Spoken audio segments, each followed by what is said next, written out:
Vamos a continuar, va a intervenir, continuando con la sesión que estamos manteniendo, el compañero Ángel del Río, que es profesor de la Universidad de Sevilla, antropólogo, y miembro del Consejo General del proyecto Todos los Nombres y coordinador del proyecto de mapa de fosas en la provincia de Sevilla.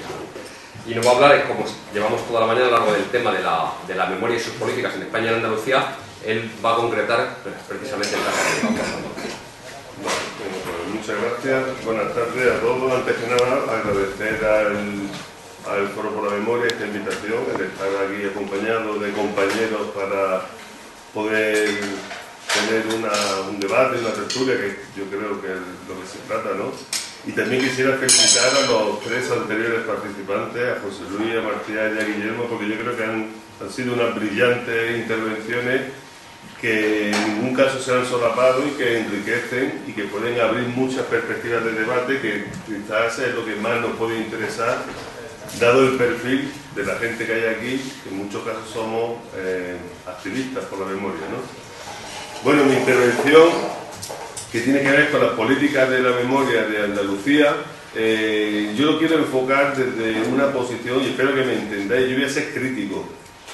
No voy a voy a ser crítico con las propias, no políticas porque las políticas de la memoria no son las que implementa la administración, en el cuales hemos sido críticos. Las tres intervenciones que ha habido han sido críticas, sino las políticas de la memoria también son las que implementan el movimiento memorialista, las asociaciones, los ayuntamientos, etcétera. Y en este sentido, yo voy a tener una intervención crítica, pero constructiva, con el fin, desde mi punto de vista, de que puedan servir y podamos analizar cuál es el momento en el que nos encontramos, cuál ha sido el recorrido, hacia dónde vamos. Se han hecho un poco de prospecciones de futuro, los tres intervenientes han dicho dónde vamos a ir, como ya viendo que después del 23 de noviembre va a haber otro escenario, seguramente, y posiblemente lo haya después de febrero. Se habla de que el 20 y tanto de febrero serán las elecciones autonómicas andaluzas. Habrá otro escenario seguramente, y dónde quedará la memoria y qué hemos hecho. Será momento de reflexionar y hacia dónde hemos ido. Yo quiero empezar, me gusta empezar con esta fotografía porque quiero que quede claro cuáles son los fundamentos de la memoria. Y en esta fotografía estamos viendo a una señora de 90 años que sostiene el retrato de su hermano. Su hermano Antonio, amigo, un desaparecido. Esta mujer, cuando nosotros teníamos el listado de los que desaparecieron, de los que murieron y desaparecieron en los campos nazis de exterminio, nosotros buscamos a las familias para hacerles entrevistas para recuperar la memoria de estas personas. Cuando llamamos a esta mujer para decirle si era hermano de esa persona que sostiene en el retrato, su respuesta fue: lo habéis encontrado. O sea, nos tocó a nosotros darle la noticia de la muerte de su hermano 60 años después. Esta mujer hizo el duelo por la muerte de su hermano 60 años después, lloró la pérdida de su hermano. No por la muerte, por la desaparición en un campo nazi de exterminio. Porque ni siquiera está documentada la muerte de Antonio Amigo. Cuando fui a hacerle la entrevista una semana después, esta mujer llegaba a su casa, le estaba esperando en la puerta y nos dio un gran abrazo y nos dio las gracias. Dice: gracias porque prefiero morir sabiendo la verdad que vivir con la incertidumbre de saber qué es lo que pasó, de qué le pasó a mi hermano. Prefiero saber la verdad por muy dolorosa que sea. Y después esta mujer nos descubre un mundo que ha estado y sigue estando en buena medida ajeno para la historiografía, que son el de estas mujeres vestidas de negro, que fueron mujeres tristes, mujeres que en muy pocas ocasiones, como lo decía ella de su madre, vio a su madre reír, y sobre todo que fueron recluidas durante décadas, desde el 36 hasta que murió en el 77 la madre de ella, no salió nunca de la casa, por cegana. Como este caso lo hemos encontrado en muchos sitios, no salían de la casa porque salir de la casa suponía verle la cara a los responsables del asesinato, no solo en este caso de su marido, del padre de esta mujer, sino de varios hijos. Todos los hijos varones fueron asesinados durante la guerra. Esto es lo que nos descubre y son los fundamentos de la historia de estas personas que nos estaban hablando de un concepto que en España parecía ajeno, el de desaparecido, que no existía.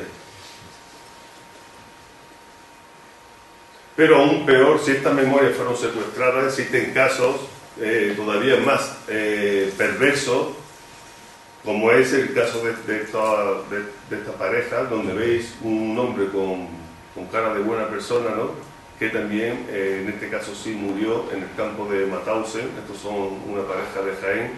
La hija, la nieta de esta pareja, un día pone en Google, en internet, pone el nombre de su abuelo y lo ve como uno de los integrantes de esa lista macabra de personas que murieron en los campos nazis de exterminio, de esos republicanos andaluces que acabaron sus días en Mauthausen. Ella no se lo podía creer, mandó una carta a todos los nombres, a la página web todos los nombres, diciendo que no podía ser porque ella no tenía esa noticia y su madre no sabía nada de eso, y efectivamente nos daban datos y eran perfectamente corroborables. Nació en un pequeño pueblo de Jaén, de era tal fecha, tal, y además si la noticia que tenéis ustedes es que este hombre era republicano y acabó en Francia, pues es perfectamente posible que acabara en Alemania como tantos otros. La historia de la perversión de esta historia es que a la madre, o sea, a los hijos de estos, la madre de la nieta, le habían dicho toda la vida, porque este hombre se fue a combatir por Franco, mandó una carta desde Francia diciendo que no volvería a España hasta que Franco no estuviera. Eso fue la última noticia que tuvieron, una carta desde Francia en 1939, y la madre, como tantas otras mujeres en aquella época, fue pelada, represaliada y internada en un psiquiátrico en Cienpozuelo, donde murió. No sabemos cómo, según la ficha ponía accidentalmente, pero no sabemos cuál fue el tipo de vejaciones que sufriría esta mujer. La hija se queda huérfana, muy chiquitita, no llegó a conocer nunca a su padre, y le dicen que por la culpa del padre que abandonó a la madre, la mujer enloqueció y por eso no tiene madre ni padre. Y toda la culpa está educada durante 70 años en el engaño, pensando que su padre había sido un miserable. Cuando se entera que su padre es uno de aquellos republicanos que mueren en Mauthausen, esta mujer no llega a salir de esos hombros, nos manda una carta verdaderamente emotiva, también dando las gracias a la investigación, porque para ella hubiera sido muy injusto morir pensando que su padre era un miserable, cuando posiblemente a lo mejor murió pensando en ella y en su mujer, ¿no?, y en su hija, ¿no? Esto es no solo la memoria negada, sino la memoria pervertida. Pongo estos dos ejemplos porque son metafóricos de una realidad todavía existente. Ha hablado Arturo del miedo, y Marcial ha escrito sobre el miedo genético, el miedo que todavía gran parte de la sociedad tiene introyectado, y eso es el pozo del franquismo. El movimiento memorialista ha supuesto un movimiento importante para desfranquistizar este país, para abrir un proceso de eliminar a Franco de las vidas, no solo de los monumentos, de las placas, sino de las propias vidas, que todavía están oprimiendo a muchas personas, pero todavía el camino es muy largo. La Junta de Andalucía hace un año presenta el mapa de fosas, hace menos de un año presenta el mapa de fosas de la represión en Andalucía, y da unos datos que son muy significativos. Por una parte, habla de 47.349 víctimas. No sabemos las que son, seguramente van a ser más cuando vayan aumentando las investigaciones de carácter local, pero es significativo que un organismo oficial, que una institución dé un número de cifra y que lo tenga en su página web. Es una verdad oficial, se convierte en verdad oficial. Después hablaremos del mapa de fosas si hay tiempo, porque otra cosa son el número de fosas. No son las fosas que hay, son las fosas que hay inventariadas, no las que hay muchísimas más fosas, y además de esas 600 y pico de fosas que hay inventariadas, algunas ya no existen porque han sido expoliadas, porque han sido destruidas o porque han desaparecido por distintas acciones ajenas, construcción de carreteras, cambios de cementerio, etc. Ha habido muchísimo tipo de intervenciones sobre las fosas que han hecho que muchas queden hoy día destruidas. Pero lo que sí es cierto y lo que es importante es que la Junta de Andalucía, en este caso la institución oficial de Andalucía, esté, digamos, sancionando esa cifra. Es una cifra que supera en víctimas a todas las dictaduras del cono suramericano. Se juntamos Argentina, Chile, Uruguay, Bolivia y Brasil, hay más desaparecidos, bueno, más víctimas en Andalucía que en todos esos países. No todos estos son desaparecidos. Hay que tener claros los conceptos. Muchas de estas víctimas son víctimas del franquismo, pero no son desaparecidos porque fueron asesinados y ejecutados después de un sumario militar, y se ha sabido perfectamente, las familias han sabido perfectamente qué día murió y dónde están los cuerpos. Es cierto que hay muchas de las que no se sabe nada, de las que fueron víctimas del típico paseo y de las que la familia no quedó constancia ni siquiera documental, porque no están ni siquiera inscritos en los registros de defunción. Muy rápidamente quiero hacer un pequeño ejercicio que igual os sorprende o veis, pero bueno, nosotros los antropólogos trabajamos con algunas técnicas de sociología política, de sociología electoral, y creo que es bueno tener presente cuáles son las coordenadas donde se sitúan las distintas formaciones políticas, porque desde mi hipótesis, desde mi perspectiva de trabajo, el movimiento memorialista está muy incardinado a lo que es el escenario, lo que es la arena sociopolítica en Andalucía. Es cierto que este tipo de coordenadas que se utilizan en la sociología política, nosotros los antropólogos somos críticos. Ellos lo definen entre una escala que va desde la posición que tiene con el andalucismo y el españolismo, centralismo, con la izquierda y con la derecha, y dónde se sitúan las fuerzas políticas. Una cosa es dónde se autoubica una fuerza política, otra, dónde la ubicamos el resto de la sociedad. De ahí existe una disparidad, pero bueno, yo voy a poner más o menos en dónde se sitúan los partidos políticos en esta arena sociopolítica electoral. Vemos el PSOE, que ocupa una posición centrada. Todo esto es importante para entender después algunas cuestiones, ¿no? Ocupa una situación centrada, escorada un poco a la izquierda y un poco hacia el andalucismo, ¿no? Lógicamente esto, si está aquí, es porque el PSOE arrastra en su militancia gente que va en todo este arco. ¿No? El PP, como segunda fuerza mayoritaria, se sitúa en el ámbito de la derecha y del españolismo, lógicamente y claramente. Izquierda Unida se sitúa en el ámbito de la izquierda, y dentro de Izquierda Unida dos formaciones con importancia y con peso en Andalucía: el PC más escorado a la izquierda y las candidaturas de Unitaria de Trabajadores más escorada al andalucismo y a la izquierda, y una última fuerza política, el PA, que como sabéis es un partido que se define por su alto grado de indefinición ideológica. Es lo que en sociología se llaman partidos agárralo todo, y lo mismo tiene agrupaciones locales que son muy proclives a la memoria histórica y ya han hecho actuaciones muy interesantes, que al lado hay kilómetros, un pueblo de unos cuantos kilómetros más allá, son hostiles y contrarios a toda actuación de la memoria histórica. Y bueno, ha habido algunos pocos casos, ¿no?, de el PA siendo los más talibanes, por ponerle un apellido, a la memoria histórica. Bueno, todo esto nos sitúa un plano de autoubicación de las fuerzas políticas, y esto nos habla de que este es el ámbito de la memoria, el campo de la memoria es este, y está competido. El PSOE, el PP lógicamente no compite en este campo de la memoria, y el PSOE tiene un campo muy amplio, lógicamente es el gran partido de Andalucía, pero tiene parte importante de su militancia y de su afiliación en posiciones muy contrarias a la memoria.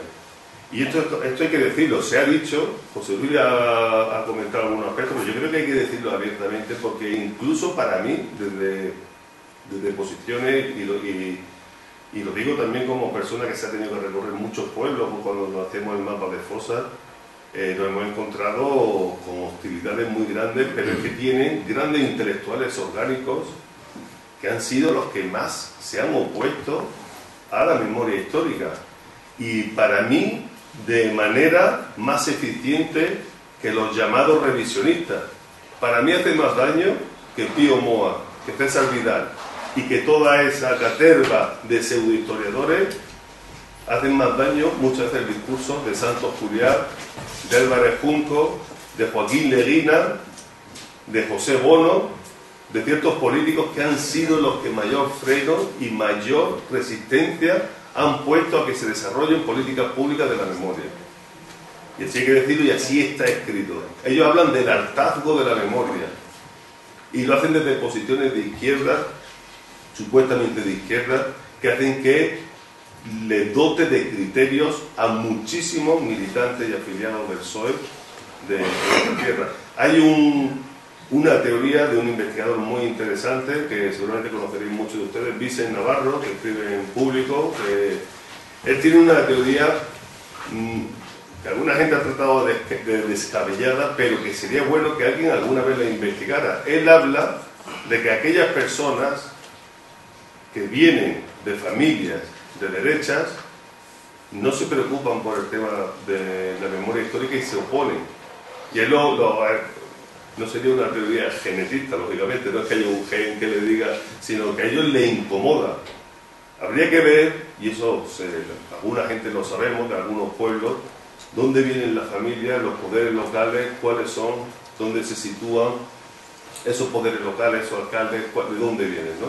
¿Por qué hay resistencia? Y ahora pondremos algunos ejemplos. ¿Por qué hay resistencia en algunos pueblos, en algunas localidades de Andalucía, a que se desarrolle una política pública de la memoria de las víctimas del franquismo, teniendo un ayuntamiento con mayoría absoluta de izquierda? ¿Por qué?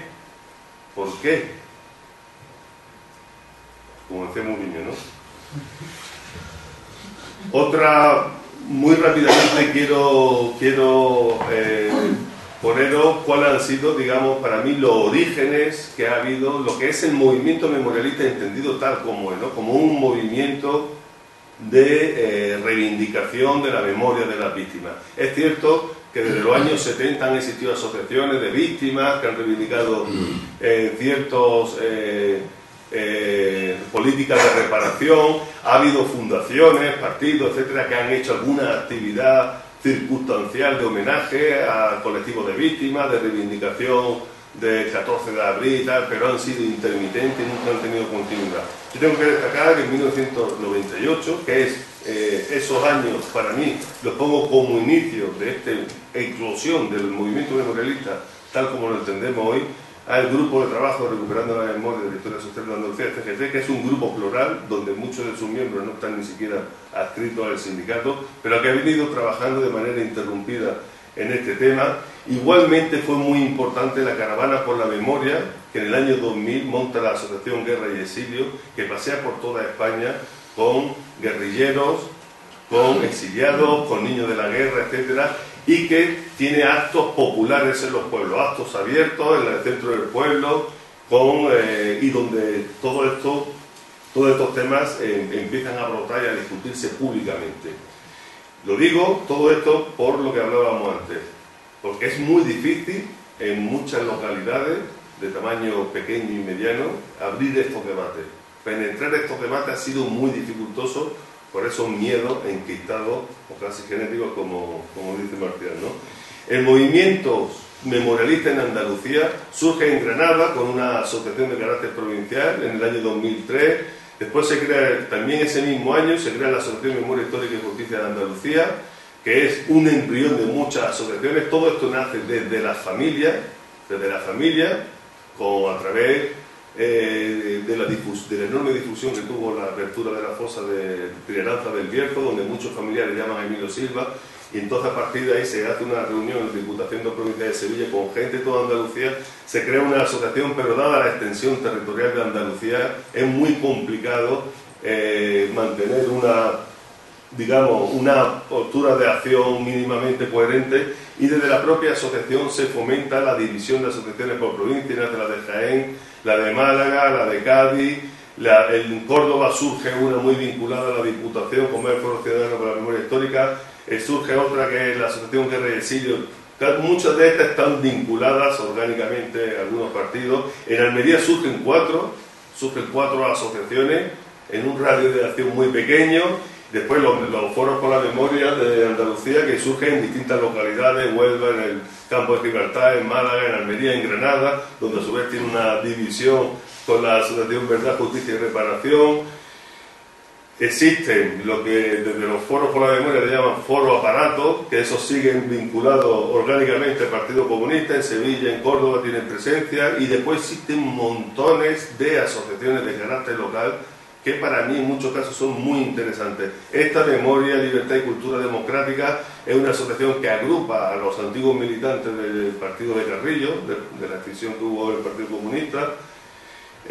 Bueno, empiezan a surgir muchas de carácter local, algunas de las cuales vuelvo a decir que son muy interesantes. En definitiva, todo esto es un batiburrillo asociativo. Estamos hablando de que en Andalucía existen más de 60 asociaciones de memoria histórica constituidas, más de 60.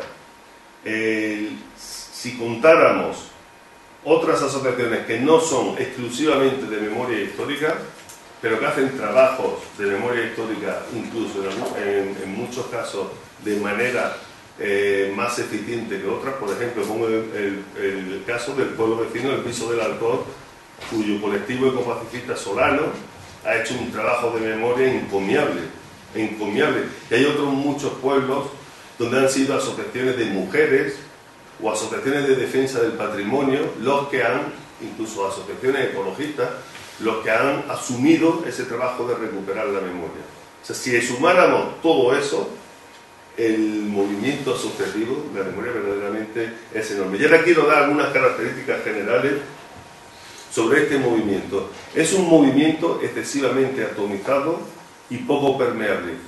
Hemos visto un gran batiburrillo de asociaciones, salvo las que están federadas en la Federación de Foros por la Memoria, que mantiene una coordinación continua. El resto prácticamente son unidades disgregadas. Ahora se ha creado una coordinadora de asociaciones en el ámbito del Partido Socialista, donde está la de Granada, la de Málaga, la de Cultura Democrática de Sevilla, otra que se ha creado por la Diputación, la de Córdoba, etcétera. Pero el resto de asociaciones viven en mundos, y es muy difícil, muy complicado ponerlas de acuerdo para emprender acciones comunes. Es muy complicado. No ha habido prácticamente ninguna acción o reuniones donde haya habido un trabajo de continuidad, coordinado por la diversidad de entidades. Hay un escaso pluralismo interno en las asociaciones, por eso hay tantas, porque las asociaciones se han nutrido de personas que pueden trabajar sin conflictividad interna, derivada de distintas matrices políticas. Y la mayoría de las asociaciones están identificadas políticamente. Desde los foros por la memoria a la ARMH se le dice que son del PSOE, los de la ARMH, los del foro dicen que son de Izquierda Unida, los otros dicen que están en el ámbito de tal, eso se dice, eso lo sabemos, y así es como nos identificamos y nos presentamos. Esto que lo sabemos, desde fuera se ve muy mal. La gente de fuera no entiende estas divisiones, no lo entiende. Y se ve con preocupación cuando se arma cualquier tipo de acción donde esa conflictividad surge desde fuera. Es difícil muchas veces de entender. Otra característica también muy curiosa que ha generado conflictos internos entre las asociaciones es el límite territorial de las actividades. O sea, hay asociaciones que han asumido el territorio donde ellos actúan casi como exclusivo. Y aquí ha habido algunos conflictos verdaderamente lamentables. Podríamos poner el caso de Loja, ¿no? Donde el foro, en este caso, tuvo que devolver, yo creo, porque hubo una injerencia por parte de otras asociaciones, porque pensaban que ese era el territorio. Bueno, es un conflicto a lo mejor más complejo. Y el ayuntamiento. Y bueno, han existido en muchos casos conflictividades por esto, ¿no? Por el tema de la territorialidad, pensando que tú tienes la patente de marca de un territorio. Si yo estoy en esta localidad o estoy en esta provincia, yo tienes que acudir a mí para hacer un trabajo de la memoria y no puedes acudir a otro, ¿no? Existe una enorme dificultad de reproducción por parte de las asociaciones, y eso es algo preocupante en lo que deberíamos de pensar, porque si es cierto, que también se ha comentado, que cada vez hay mayor demanda de información por parte de la generación de bisnietos, Este movimiento lo crean los nietos, básicamente, pero cada vez hay mayor información de demanda de nietos. Sin embargo, la mayoría de las asociaciones siguen teniendo los mismos dirigentes de hace 5, 6, 7 años. Y han contado con gente que se ha sumado de manera circunstancial, pero vamos, en el panorama asociativo nos conocemos la mayoría de la gente, ¿no? Y sobre todo para mí uno de los hitos principales que marcan un poco la actividad de las asociaciones es la excesiva dependencia de las administraciones. En buena medida las asociaciones hemos funcionado a rebufo de lo que las administraciones, a partir de la subvención de proyectos, nos ha demandado. Es cierto que los proyectos los pedimos nosotros sobre cosas que podemos hacer y que nos gusta hacer, ¿no? Pero la enorme cantidad de dinero público que se ha dado en este sentido ha marcado un camino que ha sido el de una actividad en muchos casos investigadora, que yo creo que no debería de corresponder en algunos casos a las asociaciones, en algunos casos, y se han dejado otros hechos que son a lo mejor de máxima importancia. Las políticas de la memoria institucionales, o sea, ¿qué es lo que hace la institución? Y en este caso ha sido la Junta de Andalucía, a través de la Consejería de Justicia, la que desde 2005 ha dado subvenciones a ayuntamientos, asociaciones y universidades, a través de distintos órdenes y decretos. Estamos hablando que ha habido una sucesión de políticas de subvenciones donde iban desde los 400.000 euros, casi 400.000 euros, hasta la última rebaja, el último recortazo, que yo creo que va a ser ya el definitivo de esta última, que han sido de 100 y pico mil, ¿no? Todo esto ha sido un dinero público que se ha dado a ayuntamientos, básicamente, y a algunas asociaciones, para algunos tipos de actividad que vamos a ver muy rápidamente. Otro de los elementos principales ha sido el mapa de fosas, que en este caso, como coordinador del mapa de Sevilla, yo tengo muchísimas críticas a cómo se ha hecho y sobre todo para qué se ha hecho. Porque el mapa de fosas es una demanda de la sociedad para saber dónde están sus deudos, en qué sitio están enterrados, con el fin de poder rescatarlos.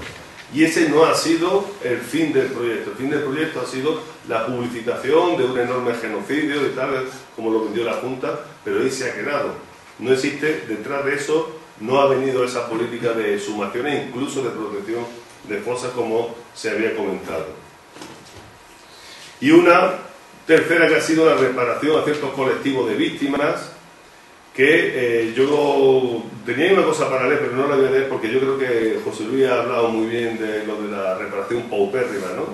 Creo que los colectivos que han aquí en Andalucía pues han sido a los que pudieron demostrar lo de los 3 años de cárcel, a las mujeres viudas que pudieron demostrar también que estaban casadas, etcétera, con alguna reparación ínfima, y últimamente a las mujeres, a las llamadas mujeres peruanas, ¿no? Las que raparon, etcétera, pero han sido cuantías verdaderamente ridículas, ¿no? O sea, ha sido una política ridícula.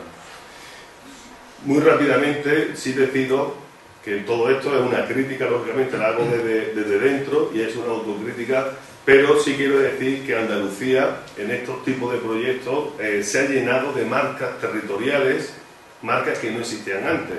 Monolitos, la Junta de Andalucía ha financiado más de 80 y tantos monolitos que son, digamos, pequeñas señales, en algunos casos donde se utilizan para que sean pintarrajeados por lo de siempre, ¿no? Por los falsos, etcétera. Pero sí es cierto que se han señalado en cementerios y en fosas comunes una serie de hitos. Que mayoritariamente os pongo que es el oficial que puso la Junta con un texto bastante vacuo y un monumento que prácticamente tampoco dice nada, ¿no? Donde la chapa de cobre a los 2 o 3 años se pierde el texto, y tú dices, ya que se hace un intento de monumentalización de las fosas comunes, pues qué menos que hacerlo con un poco más de dignidad. Aquí tenéis, en otros casos ha servido toda esa monumentalización para ritualizar, para hacer rituales aquí tenemos a Antonio Rodríguez Nodal en la fosa de Mairena del Alcor, pero ha servido, y esto yo sí que creo que es una de las grandes conquistas, que en muchos cementerios tengan ahora estos rituales de dignificación. Eso sí que es hacer de un sitio que estaba degradado y olvidado, hacerlo un lugar de la memoria. Y digo una cosa, los antropólogos eso lo estudiamos muy bien, una cosa que nos diferencia a los animales, existe un universal cultural en todas las culturas del mundo y a lo largo de toda la historia, es que los humanos enterramos a los muertos o hacemos un rito funeral sobre los muertos. Se entiende muy poco fuera de España que haya tantísima gente que está olvidada en cunetas. Se entiende muy poco. En otras culturas sería impensable, si sabéis que hasta en las guerras más espantosas que ha habido a lo largo de la historia hacían armisticio para escoger a los muertos y enterrarlos y darles una sepultura. Se hacía ese pequeño armisticio de un día, etcétera. Y aquí en España no se entiende todavía cómo puede haber decenas de miles sin que estén dignificadas sus sepulturas. Bueno, y estas son algunas de las conquistas que yo creo que son interesantes e importantes, donde muchísimas fosas han quedado señaladas y se están hoy día afortunadamente convirtiendo en lugares de la memoria, porque se ritualizan no solo el 1 de noviembre, el día más íntimo para la familia, para honrar a sus deudas, sino también fechas emblemáticas como el 14 de abril o el 18 de julio. Y se convierte, por tanto, en actos con contenido y reivindicación política, ¿no? Son muchas. También en esto, igual que vemos estas fosas en Casares, en Málaga, con los nombres de los asesinados que hay tras la fosa, es cierto que se han hecho otras muchas lápidas tan vacuas como esta, ¿no? Que de Lora de Estepa, a todos los que perdieron la vida en la Guerra Civil Española. Eso es perder la vida, ¿no? O sea, tal como cosa poner los que fueron fusilados, asesinados, etcétera, ¿no? Perder la vida, y después hay una frase de Séneca que dice: la vida de los muertos está en la memoria de los vivos, ¿no? Una cosa con la cruz y tal, ¿no? O sea, este tipo de hitos tan poco reivindicativos, es cierto que lo ha habido. Y de la misma manera que hay otros pueblos donde la propia vecindad y las propias asociaciones han querido que estén los nombres. Y esto es importante, ¿no? Es mucho esto que estén los nombres y que figure algún símbolo por los que lo identifica o por los que lo fueron asesinados. Como este de Guillén, ¿no? Después de Lucía Soca, que ahora después nos va a cantar.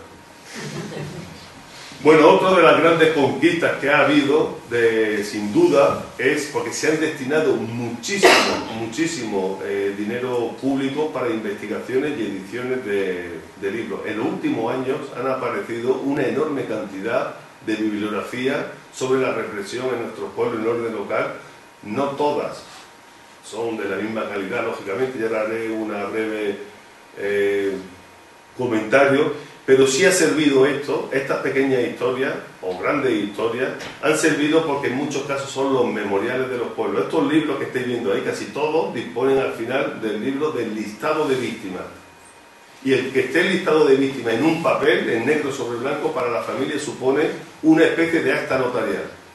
No están registrados, no están en el registro civil, en el libro de funciones, porque no lo pueden registrar, pero el hecho de que esté en un libro de historia local, para esa familia, tiene el valor de acta notarial. Y eso es muy importante, es muy importante. Han aparecido, pues creo que son más de 200 y pico publicaciones. Es cierto que no todas son iguales y muchas de ellas han sido posibilitadas por la apertura de los archivos militares que se han puesto, como sabéis, en valor desde finales de los años 90 y han ido progresivamente poniéndose en valor. En algunos casos se han incluso digitalizado los expedientes y se pueden acceder a través de internet y tal.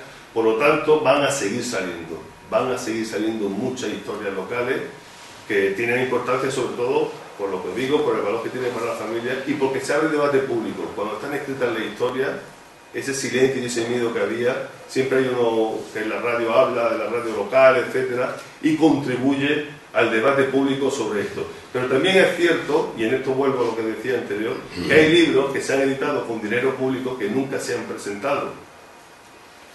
De los tres que veis ahí, el de vuestra derecha, Un rojo amanecer, está secuestrado en los Reales Alcázares de Sevilla, no se ha distribuido.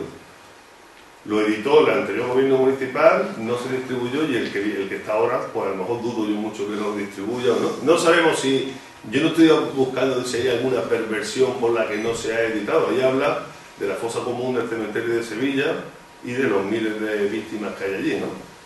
El que vemos a vuestra izquierda, Socialista de Torreláquime, no se ha presentado, lleva ya 2 años editado y está en cajones allí en el ayuntamiento y no se atreven a presentarlo públicamente. ¿Por qué? No sabemos. Dicen alguna gente que el alcalde tiene miedo porque eso va a favorecer enfrentamientos, etcétera, ¿no? Y el que está en medio igual, ¿no? O sea, yo no estoy hablando de que sea perverso la historia por lo que se pone, pero lo que no es de recibo es que si con dinero público se financia una investigación y una financiación, que nosotros no tengamos derecho a acceder a eso. Y os decía que no todas las investigaciones son iguales, porque el hecho de que los archivos militares estén disponibles, hay gente, hay ediciones donde el investigador hace su trabajo desde su estudio, sin tener ningún contacto con la realidad social, como ha podido ser este caso. Estos 2 libros, la fuente primordial de la investigación ha sido el archivo militar del Tribunal Territorial, segundo de Sevilla uno, y el otro, el que está en Almería, de Granada, ¿no? Han sido la fuente principal. Esa fuente son los juicios que hacían los militares. De que hay mucha documentación de la quema de iglesias, de lo que hicieron los rojos, ¿no?, entre comillas. De que no hay información de las matanzas que cometieron los fascistas contra los republicanos. Si tú no haces un contraste de esa información en el pueblo, no hablas con la gente, tú haces un libro con la información que te da la documentación militar. Este libro tuvo el espaldarazo del movimiento memorialista y se presenta en el libro, y se presenta en el pueblo con gran parte del pueblo y lo asumen como un libro suyo. Hay un contraste. Este libro se hace desde el gabinete y genera una polémica en el pueblo porque la izquierda del pueblo es la que se siente ofendida, porque ese pueblo redunda en que ahora va a decir que mi madre quemó a los santos, que hizo esto, tal, ¿no? O sea, los que salen mal son precisamente la información que da el archivo militar, ¿no? De esto se han hecho también muchos libros. Por lo tanto, en este caso, en este sentido, muchas veces recuperar la memoria no es hacer historia contemporánea, recuperar la memoria es tener otro tipo de criterios, ¿no? Otra de las cosas, y voy terminando, yo creo que también han tenido bastante importancia en la política de la memoria, ha sido la enorme profusión de jornadas y actos que ha habido en todos los pueblos de Andalucía, en muchísimos pueblos de Andalucía. Y es cierto que en algunos sitios y había 4 gatos, y en otros ha empezado a haber más gente, pero bueno, nosotros que tenemos alguna experiencia, que hemos estado en muchas jornadas por pueblo y tal, desde hace mucho tiempo, yo he visto una expresión que además he escuchado yo a una hija de un familiar asesinado, la expresión salir del armario, ¿no?, que ha salido a raíz de este tipo de encuentros, ¿no?, de personas donde una persona da su testimonio y empieza a haber una socialización de testimonio y hay personas que de repente empiezan a hablar. Y así lo hablaban, ¿no? Yo salí del armario, mi padre lo asesinaron y no me tengo que sentir vergüenza de eso, sino que me siento orgulloso de mi padre y voy a hablar de mi padre. Y ese tipo de jornadas han servido para que estos testimonios y esas historias fueran poco a poco socializándose.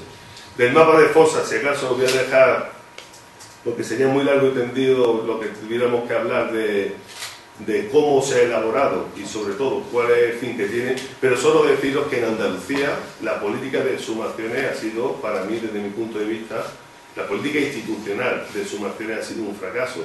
En Andalucía no se han exhumado más de 30 fosas, de las más de 200 casi que se han exhumado en todo el Estado, y tú dices, ¿por qué en Andalucía no llegamos a 30 y en Castilla y León, que está gobernado por el PP, que hay mucha menos fosas, que hay menos gente de izquierda, menos tirón, porque han exhumado allí más de 170?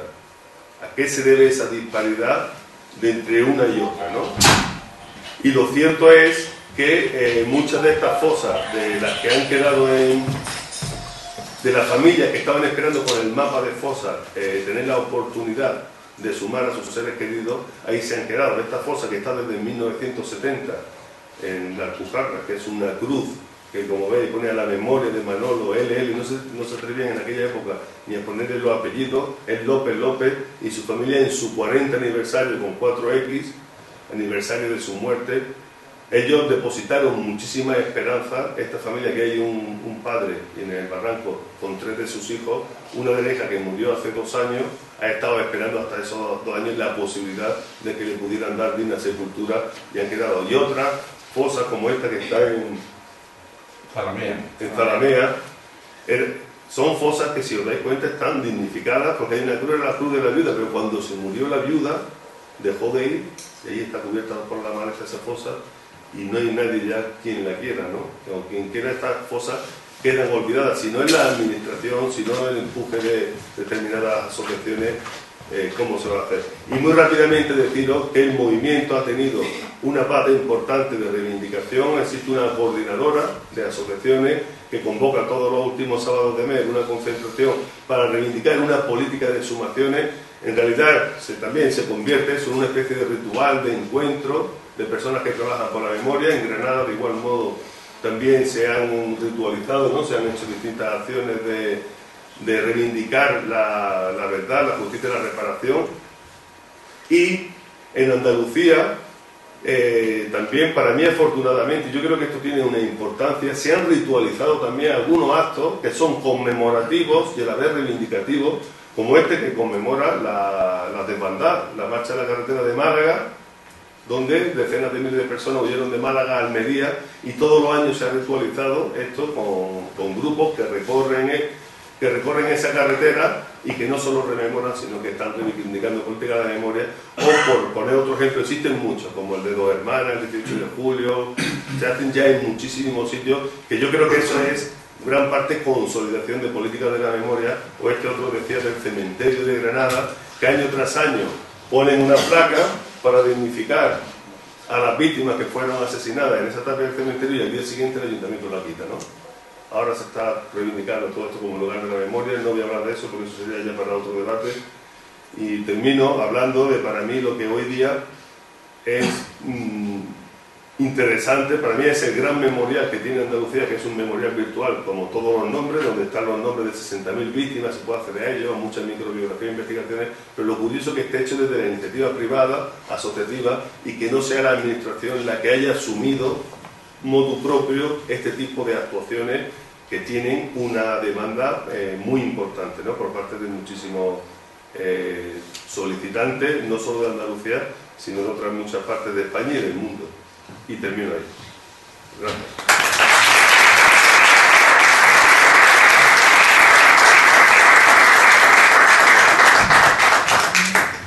Pues muchas gracias a Ángel por su intervención. Luego te consultaré, cuando llegue el turno de debate, hablaremos de una serie de cosas, porque el otro día estuve leyendo un texto donde decía una interpretación sobre el conjunto de las asociaciones completamente diferente al que acabas de dar tú. Pero también de otro punto muy interesante, y creo que surgirá el debate.